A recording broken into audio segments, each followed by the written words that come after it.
Professor Harrison is going to be speaking. But before I go on, in November 1988, climate scientists from around the world came into these chambers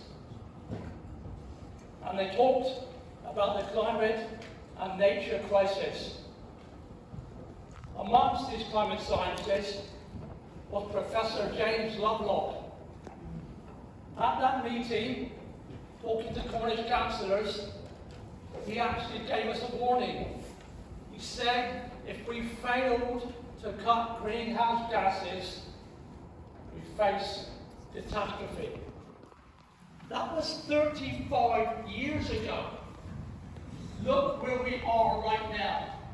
We are at the very gates of a climate catastrophe caused by the fossil fuel industry. My name is Michael, and I'd like to thank everyone because we have a real good turnout today, so thank you for all coming. But I'd also like to thank Cornwall Council, for helping to facilitate this organisation, and especially to Martin Alvey also, for helping to stage this particular organisation. Shortly, we're going to have guest speakers. So we've got Stephan and we've got Ollie Baines, who's a local climate activist. And then later, after we've given the talk, what we're going to do, we're going to go into the long gallery and we're going to have community conversations about the climate and nature issue in groups of maybe six or seven people. So and then we're going to have a short plenary at the end in the long gallery. So that's the basic plan for today. But I just want to very quickly tell you why I'm here. I'm here right now because I have an 18-year-old daughter. I'm really worried about my daughter's future because of the climate crisis. And I know that many people in this room share that feeling, the severity and the acceleration of the climate crisis. This event is not about blaming or shaming. This event is about cooperation and collaboration, about finding ways forward and how we can work together. That sign, one and all, that is very apt for what we're doing right now. But that sign, underneath that there's a motto. And it says one and all, believe me. Yeah? So, and the sign, one and all, is not just apt for Cornwall, but it's very apt for the world. Because if we don't come one and all, we really do risk losing everything. That crisis, which James Lovelock predicted 35 years ago, is here. And we have now someone in the room who was in that meeting. Dave, would you like to give a minute? What was it like, that meeting, Dave? Yeah. Well, you can imagine it was full. You have to press the button. This one? Yes. Yeah. Oh yeah, there we are. So yeah, you can imagine it is well and truly packed right up to the top here. Sadly, I was at the back with some friends, and 4 of the councillors were fast asleep.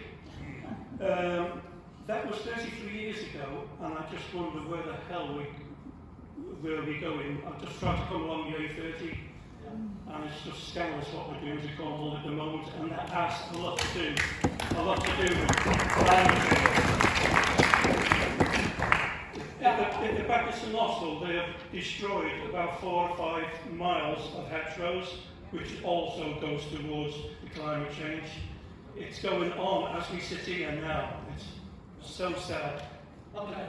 Thank you. Okay, thanks, Dave.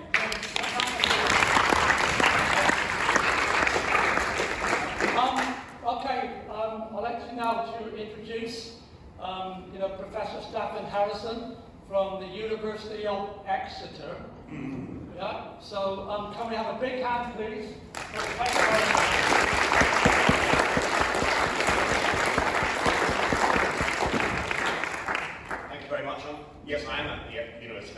but in the Cornwall campus, so that's a good thing, I think. Exeter University is the world's leading climate science university. We've got more members of IPCC in Exeter than any other city in the world. We have more scientists in the top 1,000 top climate scientists in the world, listed by Reuters a couple of years ago. There are more of them at Exeter than any other university in the world. So I think we're really lucky in the Southwest to have such an amazing group of world-class climate scientists. I'm the Professor of Climate and Environmental Change. I also set up the government's Climate Change Expert Committee a few years ago to help them understand climate risks for all UK nuclear sites. And I'm head of the United Nations, I'm the head climate scientist of the United Nations GEO7 program for the next 3 or 4 years. So the problem with talks like this is I end up talking to the converted, right? I'm not going to sit here and say, this is the basics of climate change and this is how we know all the rest of it. I'm not going to do that because you've all seen it 100 times. So I'm going to just talk about some sort of new ideas and new initiatives and new thinking about where we are in terms of the climate crisis. Last week I was at the meeting at the Met Office for the CCRE4, which is the Climate Change Risk Assessment number 4. We did the number 3 a few years ago. So essentially we're now pushing, and the UK is one of the world's leading country in the sense of pushing this climate change risk issue. So I can talk something about that. So I started off my talk at the Met Office with this slide. Essentially, I want to show that actually the past climate change has been incredibly variable. So we sometimes think of the Holocene, the last 11,500 years of Earth history, as being a period of relatively benign climate. And especially if we think about what's called the early greenhouse hypothesis, which I haven't got time to talk about, but we can show that even in a period of time when humans haven't really been driving the climate, especially on the right-hand side, here are a series of proxy records for climate change over the last, 10, 11,000 years of the Holocene. Holocene means recent. So we're at the end of the Holocene, but you can see enormous amounts of natural variability in the climate.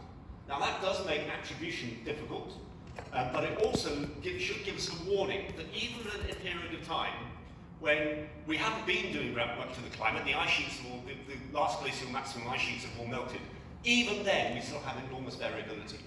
Now we've got 8 or 9 billion people on the planet, dumping huge amounts of carbon dioxide, which we've known as a greenhouse gas since Joseph Fourier in 1830s. We're doing enormous things more quickly than almost any time in geological history. And yet that should serve as a warning to what we get to.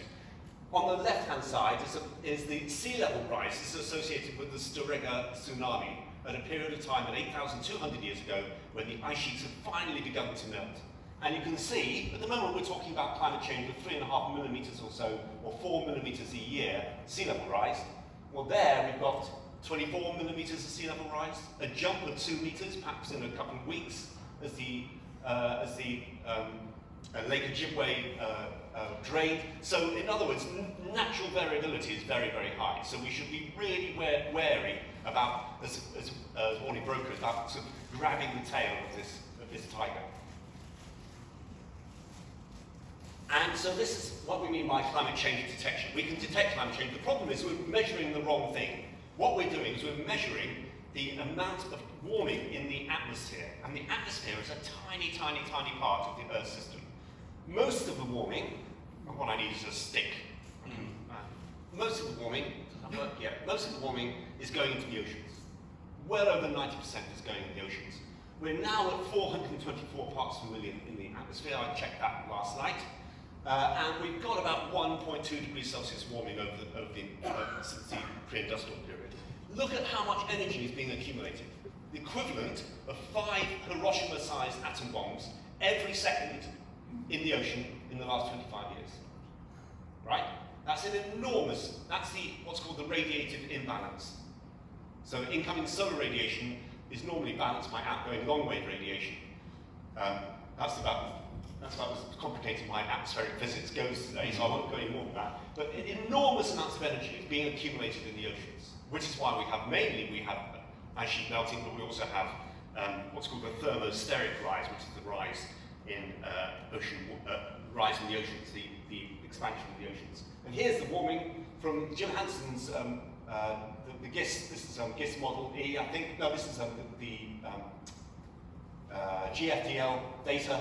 So here we have the 12-month running mean in blue, but over 1970 to 2010, we can see a linear thick in green, enormous amounts of warming. What skeptics tend to do is they'll go, well, actually, if you take the warming from there, that point there, and then measure it to there, you can get a cooling event, right? That's how they do it. So these are called cherry picking. Well, I can do that as well. I can go, well, if you take the warming from there and then do it up to there, we should be boiling by the, couple of weeks' time. So we shouldn't cherry pick data, we should use all the data. All the data shows warming, and that we know that is caused by, if you put a greenhouse gas in the atmosphere, we've known since, well, Eunice Foote, John Tyndall, Svante Arrhenius, 1896, we've known for a long, long time that the greenhouse effect works and is affected by greenhouse gases. We can also show that where we are now, so here's the 1997 Super El Nino, as we called it. This is 1997, this is what it looked like. We're now, even the El Nino we're coming into now, the 2023 El Nino is going to dwarf what we saw in the 1997-98 El Nino, which was the biggest El Nino in the historic period. So there are now suggestions, there have been some sort of speculations that global warming might actually develop El Ninos to the extent that they become permanent. And El Ninos, essentially what they do is they're periods of time when they take warming out of the oceans and dump it in the atmosphere. And La Nina is the opposite. So we're going to get a supercharged summer in Australia, I'm pretty sure, over the next few months. And this will make have enormous impacts on our weather, and we've already seen 2023 as being quite an extraordinary period of extreme weather. So here we are. This is so here we are in terms of from 2014 up to 2022. We haven't got 2023 in yet, of course, and we can show that I think that the warmest year in instrumental record was 2020, but all of these years are all sort of, and that's 9th, 2015 was 5th, 2016 was 2nd, essentially 2022 was 5th. We think that 2023 will be the warmest year in the instrumental record globally. Now there are some important things that we need to show here. Firstly, that in all of our observations we have Arctic amplification, and that's caused by lots of things, including albedo change, but other things too. So the Arctic is warming up much more quickly, perhaps 3 times more quickly than the rest of the world. Also, if you go to parts of the Southern Ocean, if I can get my cursor there, it's cooling, that's associated with El Nino, but also Southern Ocean here around Antarctica, it's cooling as well. But there are parts of the world, so the Northern Hemisphere tends to warm up more than the global average. The Southern Hemisphere and the oceans warm up less. So we would expect in the northern latitudes of the Northern Hemisphere that warming will continue at the rate it is.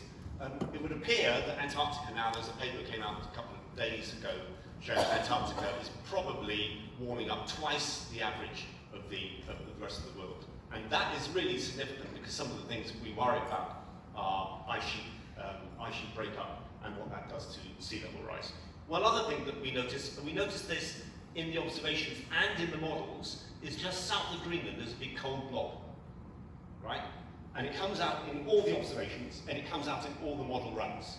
So essentially, just south of Greenland, there's a cooling blob. We had a debate about this at the Met Office meeting. No one really knows what it's caused by. Something to do with ocean mixing, probably, maybe to do with melting of Greenland, maybe to do a whole load of stuff like that. But what it does suggest is that that is maybe a precursor for slowing down of the Atlantic meridional overturning circulation, which would then rapidly affect our climate in this part of the world. So what does the future look like? Well, if we look at the last, CNIP stands for Coupled Model Intercomparison Project, and essentially it's all the climate models which are brought together for each of the IPCC reports. So CNIP 5 came out for 2013, IPCC AR5, and it basically just shows a whole range of things, but clearly this is one of the big issues. If you keep to relatively low levels of radiative forcing, this is RCP 2.6, we get away with probably 1.5 to 2 degrees Celsius warming. No one believes that anymore, by the way. There's no way we can keep to 1.5 degrees Celsius. I haven't got time to talk about climate sensitivity, but that's quite clear that that won't happen. But if we get to RCP 8.5, then we get maybe 10 or 11 degrees Celsius warming in the Arctic. And that then, well, even now, even 2 or 3 degrees Celsius warming in the Arctic wipes out the Greenland ice sheet over centuries, probably. Obviously, 11 degrees Celsius warming would do that much more quickly. People say that we shouldn't be using RCP 8.5 because we won't reach radiative forcing of 8.5 watts per square metre at the top of the atmosphere, because we're going to keep, you know, we've gone down the renewables route and we'll keep radiative forcing low. I think we should use it. I have arguments with my colleagues all the time. We should use it because it matters because we're interested in the temperature response, not the radiative response. So we should be using RCP 8.5 because that tells us about what the temperature is going to be. If we then go to the latest IPCC, where we use CMIP 6, then they don't use changes in forcing. They don't talk about RCPs at all. They just talk about what the world will look like at various temperatures. And you can see, one thing that people think of is that what does 2 degrees Celsius warming, what does it look like? And I'm a scientist, so I don't use the word infinite, and I shouldn't. But there's an extraordinarily large ways in which the Earth could evolve with a 2 or 3 or 4 degrees Celsius world. So there's not just one world where the temperature rises, and so we know what's going to happen at 4 degrees or 3 degrees. There's lots and lots and lots of ways in which the atmosphere can respond. And here are just some of them, and essentially this is where we're heading to, and perhaps even 4 by the end of the century. And we're talking about 6 or 7 or 8 degrees Celsius warming in most of the northern hemisphere. We have seen, just with 1.2 degrees Celsius warming, what's happened in Libya, what's happened in Greece, what's happened in much of Europe and much of North America. So be really wary, and we won't keep to 1.5. So just think about what 2 or 3 degrees Celsius might look like. So the question we have to ask is tipping points near. Tipping points are these ways in which systems evolve. They don't evolve linearly, they evolve non-linearly. They go through jumps, they evolve very rapidly, highly dynamic systems. There are lots of them. This is Will Stephan's work, but a colleague of mine called Tim Lenton, who actually worked with a lot with Lockwood many, many years ago. Tim Lenton's done a lot of work on tipping points at Exeter University. Essentially, there are a load of them. There are lots of places around the world where we think that climate change might jump from one state to another. These include the Greenland ice sheet, Greenland ice sheet, boreal forests in North America, changes in the jet stream, Arctic winter sea ice, a whole range of these. I won't go through all of these. We used to think the West Antarctic, we knew that the West Antarctic ice sheet was highly vulnerable to sea level rise and to warming. There's now suggestions that the East Antarctic ice sheet is as well. So that's a much, much larger lump of ice. If you melt all of Antarctica, eventually you get to 70 or 75 meters or so of sea level rise. So we've got a whole series of potential tipping points, and we've got a whole series, whole categories of abrupt changes. This is in what's called the CMIP model ensemble, so this is essentially a model output, but including changes in bimodality of sea ice in places like the southern region. Here is on the right-hand side all the models which have been used to show that. But I'm not going to go through all of these, but clearly there are lots of places in the climate system which will not change gradually over time, but will change very, very quickly. When I say very quickly, 11,000 years ago, the thermohaline circulation switched off, and in Greenland, temperatures dropped about 8 degrees Celsius in maybe a year or year and a half, something like that. So it switches from one state to another. These are really quick, these shifts in the climate. And it can show, one of the things that has been shown is that even at relatively modest levels of radiative forcing, where are we? There we go. So even at 1 degree Celsius rise, or perhaps 2 degrees Celsius rise, we get a whole series of tipping points in the models, right?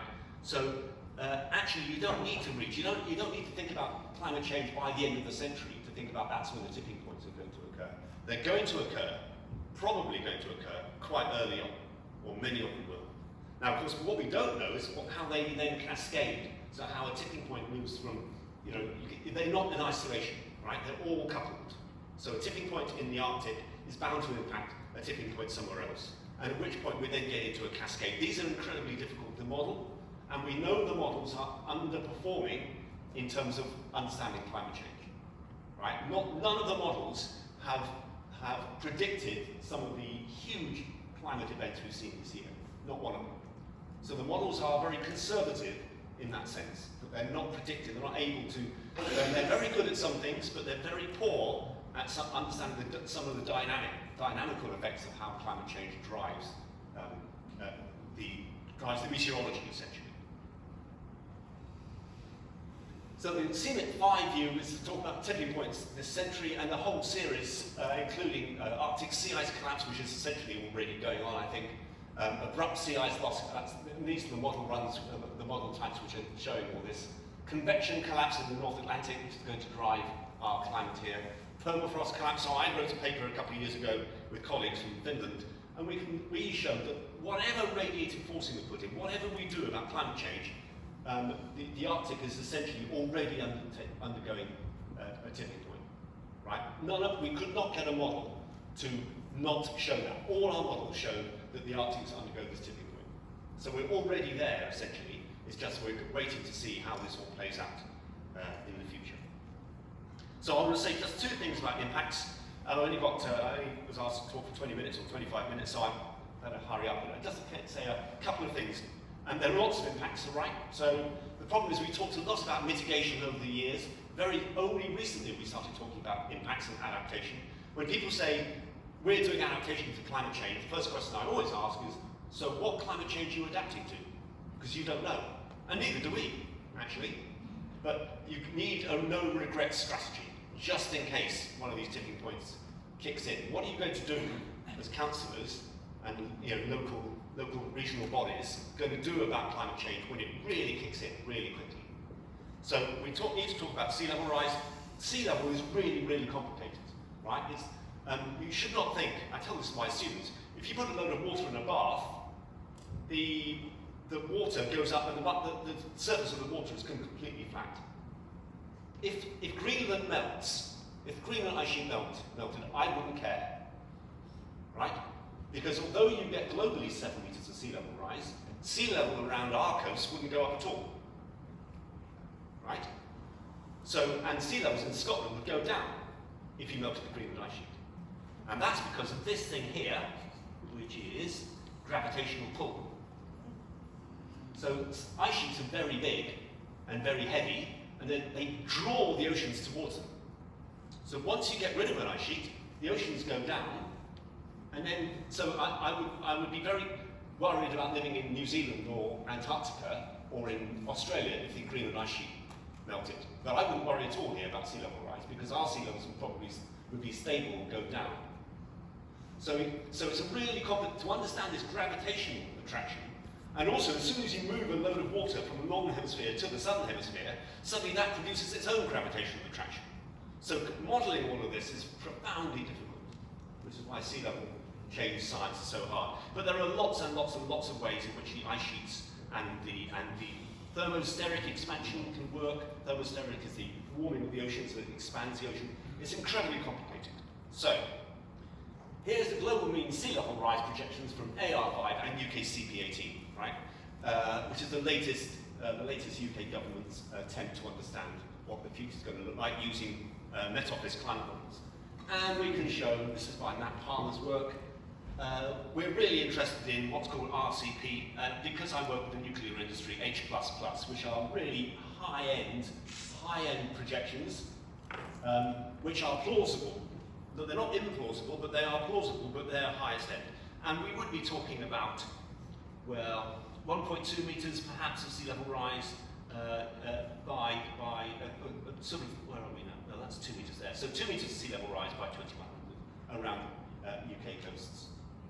Now that doesn't sound a lot, except when you go back to see that at sea levels, there's the mean sea level, there's the astronomical tide, there's a storm surge, there's a waves, and there's a swash. So in other words, as soon as you add all those things, suddenly your 2 meter sea level rise turns into 6 or 7 meter sea level rise. Right? So there are lots of places around the Cornish coast, extremely nice places to live at the moment, but probably not so nice places to live in the future, where 6 or 7 meters of sea level rise would do an awful lot of damage.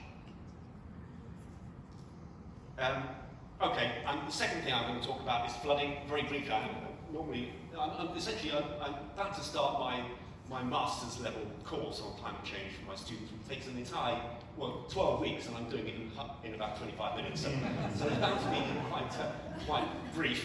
I talk a lot more about physics as well. So, what causes our weather and flooding is actually the North Atlantic Oscillation, right? Which is the pressure difference between the Azores high and the Icelandic low. And when it's very strong, that differential is very powerful. Then we get lots of westerlies, like we've been having over the last day or so. And when it's weak, we tend to get much drier in winter, colder and drier in the north. But also, we allow these enormous high pressure systems which are occurring, and low pressure systems occurring, which are in the Mediterranean, which have just affected Greece, might allow those to come north. So we need to understand the natural variability of the weather systems. So the question is, will floods in the UK get worse? Yes, because we need to understand these atmospheric rivers, right? So when we think about a river, it's like a body of water going down a valley. Well, the same thing happens in the atmosphere, except that they are the cubic meters per second in terms of volume is much greater than, say, a river like the Thames. So the amount of water being taken in the atmosphere during one atmospheric river is thousands of times more powerful than the river bigger than the River Thames. So there's a lot of water occurs during these atmospheric rivers. We know they're going to get worse because all the models say so, and we need to, in a place like Cornwall, we need to be very aware of those things. We've just seen what's happened in Greece, and we've just seen what's happened in Libya. Now, Libya's one of these combination events, right? It wasn't just climate which did that. It was climate plus poor infrastructure, plus political instability, plus a whole load of other things. But you can see that so-called, states like in much of the global south will suffer these sorts of events. And that then impacts politics, impacts migration, impacts a whole range of things which you need to think seriously about, I would argue. But this is happening at 1.2 degrees Celsius warming, right? So enormous events are happening. So the models haven't predicted this. The models are brilliant at certain things, but they're really bad at precipitation, and they haven't captured the variability that we can already see this summer in climate. So we need to be careful about our models. I would say this as well. I think this is my penultimate slide. I showed this at the Climate Change Risk Assessment meeting in the Met Office last week as well. And it does suggest that people say that these big floods could not have occurred without climate change. They couldn't have occurred without humans. Well, here we have in 1342 a very large flood. Here's the River Tagus in, I think Tagus is in Spain, probably. Portugal. Thank you. I work in the geography department, but I'm not a geographer, so that's my excuse. And huge floods occurred in the 1100s, 1113, 1168, 1178. So, in other words, what we're saying is natural variability in flooding is enormous. We can show data, I don't think I've got the data here, no. We can show data going back 3,000 years. We've got data from large floods in the River Severn. And the biggest flood in the River Severn occurred about 3,000 years ago, not 2020 or 2010 or So in other words, that means that what we call unforced variability is much higher than we thought. And that means that forced variability, the thing we're doing to the climate, is going to be higher too. So we need to really, so the big floods we saw at Coverack a few years ago, you really need to be planning for those in a pretty major way. What does this mean? Essentially, the recent weather we've seen shows the non-stationarity of climate, right? So we can't use the past really as a guide to the future, because we're in a world where things are happening. It's not a very good guide for the future, except around this issue of variability. We do know that the variability will increase, and that's because of changes in regional and seasonal heat and moisture budgets. We're going to get propagation of storms. So one big storm coming across is quite damaging, but when you get a sequence of them, 4 or 5 in a row over a couple of weeks perhaps, you get big amounts of water antecedent in the soil. That increases your floods. It's not one storm which does that, it's the combination of storms that does that. And you've got to expect more variability, and with increasing extremes associated with storms. And so the implications for local and regional government, I think, are profound. Now, the last bit I want to say is, last year, was it? I think CCRM, the group I work with, we're the first climate science group which does this sort of work. I think in the UK, I set it up at Oxford University back in 2003. So we're the first climate science consultancy in the country. And we were asked to do the climate change risk assessment for Cornwall, which some of you will have seen. I'm just going to show you a couple of slides from it. That's where the report is. Here's some of the storylines approaches. Essentially, all the things you know about, but just feel these are going to be much greater than we imagined in our modelling approach. Warmer oceans. We saw an extraordinarily warm ocean out on the Cornish coast earlier this year. Way above any of the climate models that predicted. So we need to be wary about that. Here's essentially these are just simple messages from our report. You can read the detail. It's I think several hundred pages of climate model projections if you want to read that. I find it fascinating, but not everybody does. And essentially these are the sorts of things that you as policymakers and others need to be aware of. I won't go over the details. Just want to say that the final slide is that, and Stephan did this in 2019, and actually he should have cited my mate David Wasdell, because he did it in 2007. I think this is a great graph. So here, on this side, you've got increase in heating, and this is at time, and this is where we are on the present. And as we move to this side of the graph, this is our blue line, we're here. As we move this side of the graph, our ability to intervene in the climate system gets less, right? So at the moment, we can deal with climate change, we can reduce our emissions, and that will stop the Antarctic ice sheet from melting. But quite quickly, if we don't, then the Antarctic ice sheet starts melting or breaking up because of physics. And once the physics takes over, it doesn't matter what we do, we can't stop it. So as soon as calving processes, what's called marine ice cliff instability, and MICI, which is an acronym we use, once MICI takes over in Antarctica, that's physics, and then we can't deal with it. So this is our loss of power to intervene, and at some stage up here, at some stage in the future, we may be there already.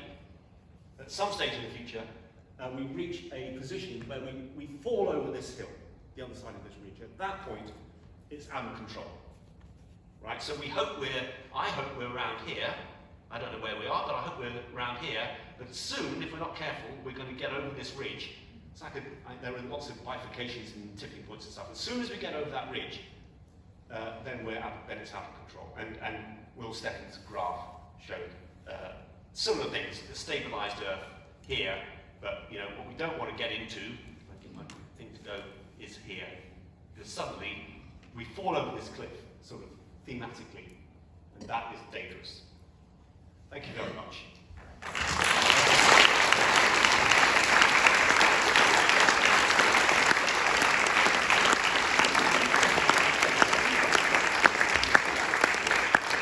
Okay, does anyone have any questions for Stephan, please? Any questions? Just a quick one, Stephan. There was a bit of a sharp intake of breath when you mentioned the Antarctic melting. How many meters that would raise the... 70 over time. But first we need to be wary, be really careful. It's not going to happen at the end of the century. This is a long, it's a very long time to melt an ice sheet back in Antarctica. You're not really melting it anyway. The mean annual temperature in Antarctica is minus 56 or something. Right, so you're not melting. What you're doing is where the Antarctic meets the oceans, what you're doing is you're increasing calving, the way in which it interacts with the oceans. And there are a whole series of things called grounding lines. Once you start destabilizing it, then it breaks up. So there's an ice sheet called, there's a glacier called Thwaites Glacier, and Pine Island Glacier. Thwaites Glacier, when we talk about glaciers, you've been to the Alps, you've seen a glacier. This is from here to Exeter wide. Right? So this is not a glacier like you would imagine. This is from here to Exeter in width. And the problem is that if you look at it underneath, as you go up into Antarctica, it's got hundreds and hundreds and hundreds of square kilometres way below sea level. So as soon as you destabilise the front, then that breaks up, and then suddenly the whole lot collapses. So it doesn't melt in the way we would think of ice. It's too cold. What it does is it destabilises the ice sheet. But it does take, that would happen really quickly, but eventual melting might take at least hundreds of years, so, you know, I don't intend living that long. Okay, one more question, please. Deborah? You've talked about 4 to 6 degrees of warming this century. At what point does the Earth become uninhabitable for all future generations, even if we don't live that long? Yeah, okay. Firstly, I think I have to be really careful. I don't think I said 6 degrees Celsius. I said there are some model projections of what a 6-degree world would look like. Doesn't mean to say that we get to it. We may well do, but I think we're probably going to, if the rate we're going, we'd be very lucky to keep to 3 or perhaps 4. But even we know that one of the things that happens when you warm the temperature up, you increase the humidity in the atmosphere. And it's about between 31 degrees Celsius and 35 degrees Celsius. Once you get to those levels, which we had last week in UK, and in combination with high humidity, then you can't survive without artificial cooling, right? Because you can't sweat because it's too humid in the atmosphere. And so we're really worried about those sorts of things, which are already those events are already happening in parts of the world at the moment.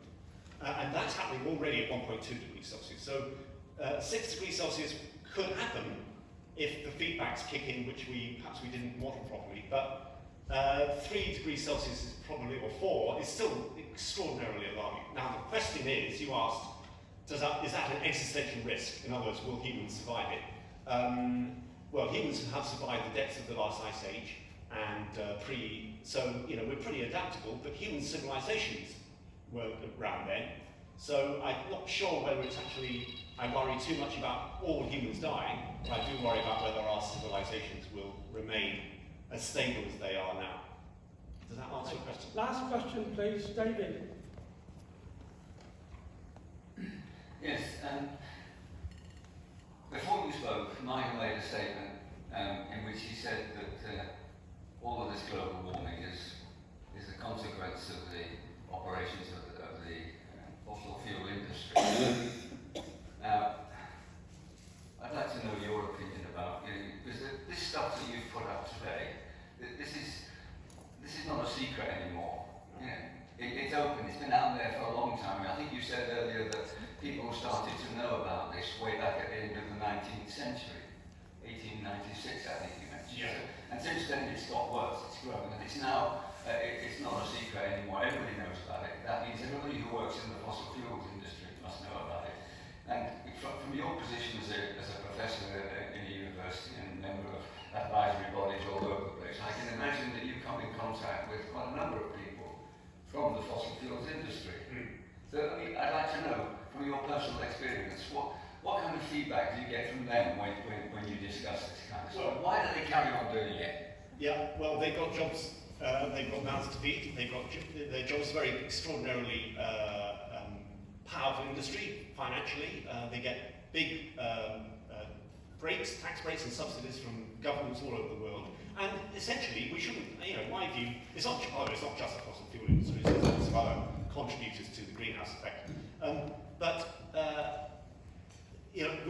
We as a community, not just a Cornwall community, but a global community, they wouldn't exist if we didn't want them to exist, if we didn't demand them to, I've just driven in, because there's no other way to get here, and the roads are absolutely jam-packed at 3:45 this afternoon. Essentially every person, with one person per car, like me, right? We're all in the same boat here. But but there's lots of, the fossil fuel industry did spend a lot of time in the 80s and 90s and 2000s denying the impact of climate change. But we know that they knew about it from the very beginning, because the fossil fuel industry employs very clever physicists to do a lot of the work they do. And these physicists all read the papers and all scientific papers and all know the greenhouse effect. So they were told, they knew this in the 1970s. So the people in charge of fossil fuels industries have definitely covered a lot of this stuff up. And of course, it's very easy. If you're not a scientist and someone says to you, climate change is happening, you need to worry about it, and then somebody else says, no, we used to have ice ages, and it's just natural variability. It's really difficult for a lay person to know what, where the debate really is. So over time, I've been involved in this debate. I'm quite a lot older than I look, but I've been involved in this debate since the 1990s, 1980s, actually 89.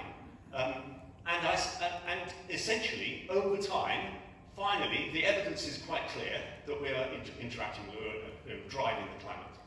But it's taken a long time, and in that time, of course, our fossil fuel emissions, our atmospheric concentrations have gone up from, what, 380 parts per million or something to well over 400. So they've managed to obscure the debate and muddy the debate for a long time, even though their own businesses recognised this was an issue in the 1970s. Okay, thank you, Stephan. Thank you. Okay.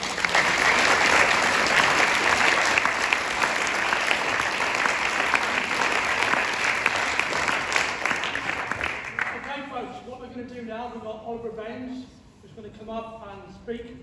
Oliver's a climate activist in Cornwall, and then we're going to go off to small group discussions in the long gallery with councillors and attendees. It's all right, I'm taking a very, very deep breath.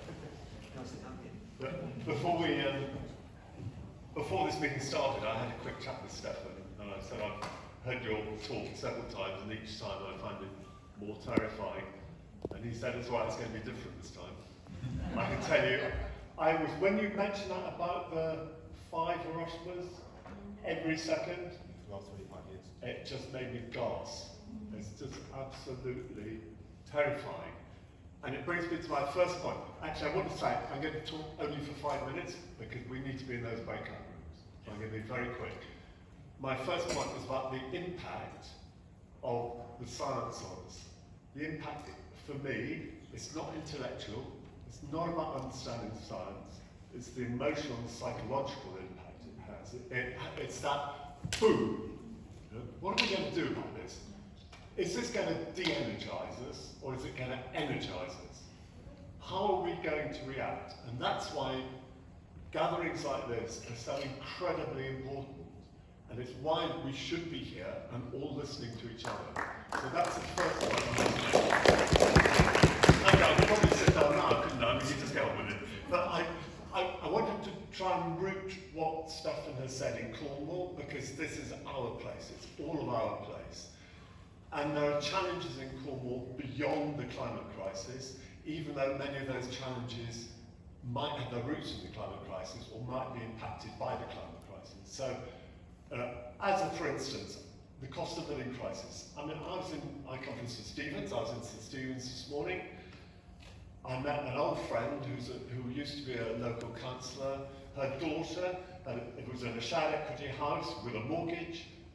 She's had 5 rises in her mortgage payments in the last 2 years. She's had to give up the house, surrender the mortgage, and move back with her mum, with her 2 children. That's what's happening in Cornwall at this moment. And so the cost of living is beyond the climate crisis, even though there are connections there.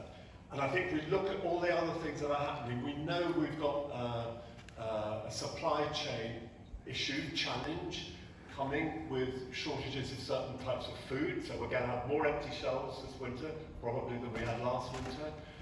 I mentioned the housing crisis. We've got a health crisis, real health challenges in Cornwall. We've got such a big housing crisis, so we know that all these different issues are affecting us. We've got an economy in Cornwall which is unbalanced, desperately dependent on tourism, which is a fossil fuel heavy industry. As Cornwall councillors, you will know that Cornwall Council since 2010 has suffered a 40% decline in national government funding. I mean, that's incredible. It has an incredible impact on our ability to resource the things that we need to do. So there we are, a whole load of challenges. I mean, I haven't mentioned nature. I wanted to talk about the impact of the decline of nature, but I'm not going to do that. Maybe that will come out somewhere else. So let's put all that aside. Let's look at the strengths of Cornwall. Those of you who, like me, are old enough will remember the recessions of the 70s and 80s. Sorry, the 80s and 90s, and know how Cornish communities responded to those recessions. We used to have this joke, Cornwall is always first into a recession and last out of a recession because of the weakness of our economy. but actually the strength and resilience of Cornish economies was just fabulous at that time and is now. And if you think of the initiatives taking place in Cornish, across Cornwall at the moment, I mean, there was that report done on food in Cornwall, 80 food initiatives taking place. There are about 4,000 community organisations that work in Cornwall. We've got tens of thousands, if not more than 100,000 volunteers. We've got an immense resource in our people, and we've got an immense resource in terms of our ideas and developing new ideas. So it feels to me that this is the time for us. We have this question about how do Cornish communities respond to the climate, nature and cost of living crisis. We have an opportunity here to listen to each other, learn from each other, and I want us to be learning from the Cornwall councillors, just as I hope you as Cornwall councillors will be listening to what we have to say to you. Find our common ground and build on it, because Cornwall is ours, and we need to be doing everything that we can for it. So I just want to say a word from the facilitators who will be at the tables, just to say I know that you know this, but if you possibly can, make sure that everybody around the table has an opportunity to have that say. And let's do it. Final point, though, is just a technical point, is on photography. Does anybody object? If anybody objects to having their face in any filming, could you come and see us, and we'll make sure that we avoid any filming of you. But as far as this goes, let's get out there, let's talk, and let's get this thing moving. Thank you.